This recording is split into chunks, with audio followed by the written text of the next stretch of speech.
Hello friends. आज की कहानी मैं लेकर आई हूँ जो पुराने समय की बात है कि एक राजा नगर में राज्य करते थे।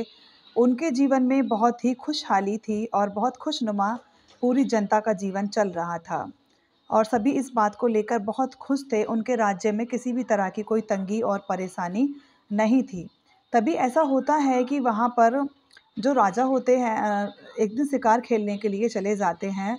जब वो शिकार खेलने के लिए जाते हैं तो वहाँ पर वो रास्ता भटक जाते हैं। जब वो रास्ता भटक जाते हैं, रास्ता भटकने के बाद में चलते-चलते उन्हें एक कुटिया दिखाई देती है और उस कुटिया में वहाँ पर सभी जो था एक उजाला हो रहा होता है और उस कुटिया को देखकर वो वहाँ पर अंदर एंट्री कर जाते हैं।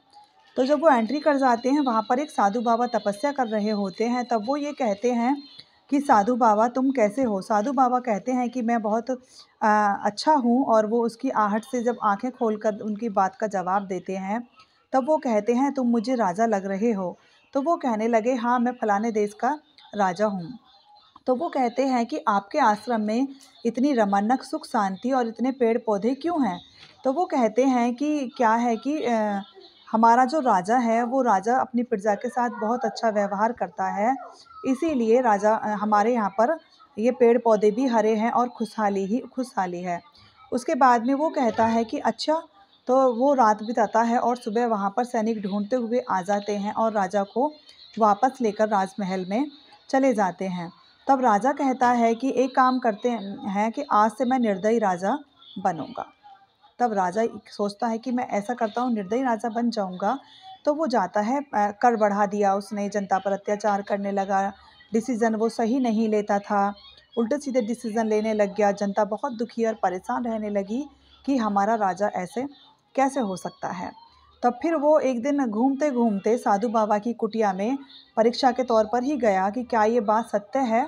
तो वो वहाँ जाकर देखता है, पानी सूख चुका था और वहाँ पर पशु पक्षी भी चहचहा नहीं रहे थे और अशांति ही अशांति थी। चारों तरफ बड़ा वीरान था, पेड़ पौधे सूख गए थे।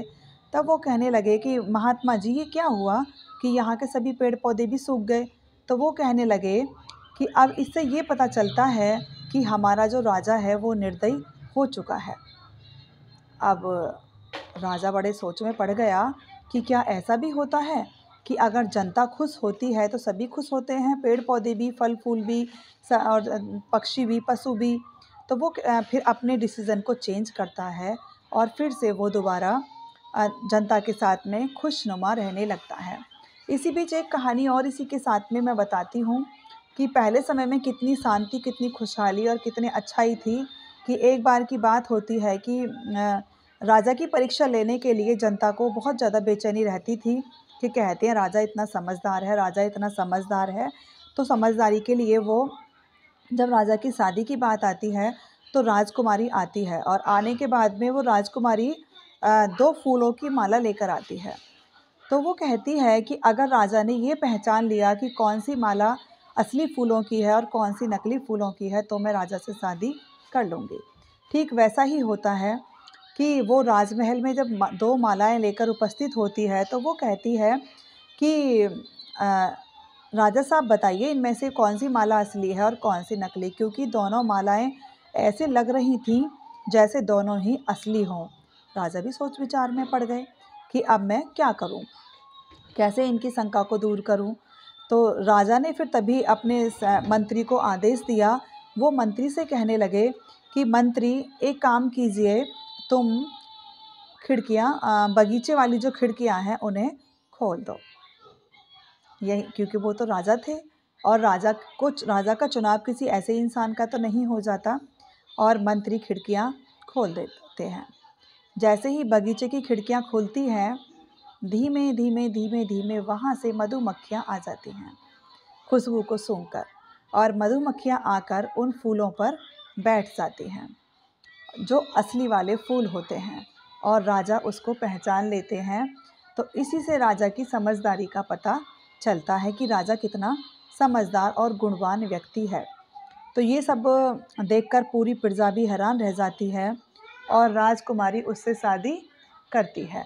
इसी तरह से उनका जीवन खुशनुमा हो जाता है और एक राजा को एक समझदार रानी मिल जाती है। तो देखिए जीवन में बहुत सारी हमारी ऐसी इस कहानी से हमें ये भी सीख मिलती है, सबसे पहले कि अगर परिवार हम चला रहे हैं, अगर परिवार का मुखिया खुश है और वो सबके व्यवहार से सुखी है, तो उसका परिवार भी खुश ही रहता है। और दूसरी कहानी से हमें यह शिक्षा भी मिलती है कि हमें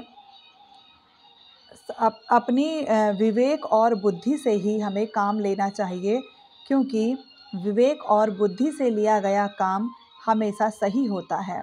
कभी भी जल्दबाजी में हमें कोई भी डिसीज़न नहीं लेना चाहिए। इंसान का विवेक, इंसान की बुद्धि ही हमेशा उसके काम आती है। तो हमें अपने व्यवहार में भी ये चीज़ें लानी चाहिए कि हमें डिसीज़न विवेक के साथ ही लेना चाहिए। तो thank you and have a nice day. अगर आपको मेरी कहानी अच्छी लगी है तो प्लीज़ मेरे चैनल को सब्सक्राइब कीजिएगा। Thank you and have a nice day.